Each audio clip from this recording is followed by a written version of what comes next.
سلام و درود خدمت تمام بینندگان و دنبال کنندگان چنل بنده. امروز اگر خداوند جان خراب به ما فرصتی دهد، قصد داریم که وبسایت به شدت خشن و وحشتناک بارافراد چک.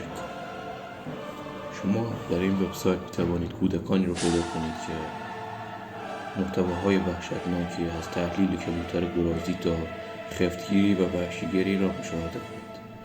بسیار بسیار غیر انسانی عمل می کنند و معلوم نیست ادمین های آپارات در حال چه کردن.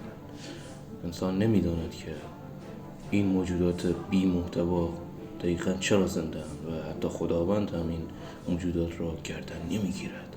بهتر است که خودتان به ادامه این محتوا نگریسته و درس عبرت بگیرید که هرگز مانند این انسانات بی فرهنگ نباشید. بریم ببینم کی میخواد براتون بخره.